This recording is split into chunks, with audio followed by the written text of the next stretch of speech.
Malegaon blast case में BJP MP प्रज्ञा सिंह ठाकुर की राहें आसान होती नजर आ रही हैं। आपको बता दें, सुनवाई के दौरान 119वें नंबर के गवाह ने आरोपी को पहचानने से इनकार कर दिया। साथ ही उसने एटीएस पर भी गंभीर आरोप लगाए। गवाह ने साथ भी प्रज्ञा सिंह को तक नहीं पहचाना। क्या है पूरा मामला, देखिए आगे की रिपोर्ट में। आज सन्माननीय विशेष न्यायालय मुंबई में अभियोजन पक्ष का जो एटीएस का जो चार्जशीट था उसमें का 121 नंबर का जो ट्रंकेटेड विटनेस था, जो अभियोजन पक्ष की तरफ से बहुत ही इम्पोर्टेंट विटनेस था, उसने आज भगवान की सौगंध खाकर न्यायालय को बताया कि मैंने कोई स्टेटमेंट दिया नहीं था एटीएस को। 6 पन्ने के स्टेटमेंट से वो मुकर गया। उस स्टेटमेंट में 6 आरोपियों के नाम थे। उसमें प्रमुख था Sadhvi Pragya Singh Thakur, major Upadhyay Sameer Kulkarni, lieutenant colonel Prasad Purohit, Sudhakar Dwivedi उर्फ शंकराचार्य, सुधाकर चतुर्वेदी।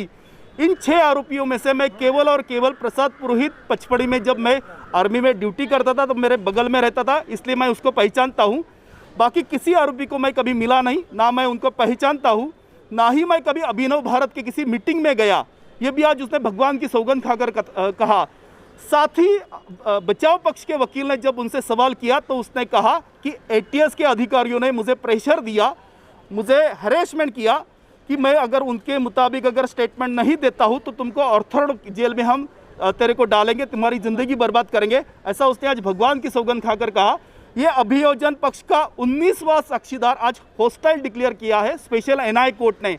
एक ऑन ड्यूटी आर्मी ऑफिसर के साथ उस वक्त की एटीएस मुंबई इस तरह का जुल्म कर सकती है, अपनी मनमानी कर सकती है, तो हम जैसे भारतीय नागरिकों के साथ कैसा बर्ताव किया होगा आप सोच सकते हैं। 13 वर्ष हो गए जिस झूठे स्टेटमेंट की वजह से हमको वर्षों जेल में रखा गया, हमारी जिंदगी बर्बाद की। आज कंटिन्यूअसली 19वां साक्षीदार कहता है कि हमने कोई स्टेटमेंट दिया नहीं, हम किसी को जानते नहीं है, ना किसी उपक्रम में या किसी मीटिंग में मिले हैं। तो उस वक्त का जो यूपीए गवर्नमेंट है, उस वक्त का जो पुलिस है, जो पपेट था यूपीए गवर्नमेंट का, उनका कच्चा चिट्टा आज न्यायालय में खुला है। लेकिन उसके लिए हमें 13 वर्ष राह देखनी पड़ी है।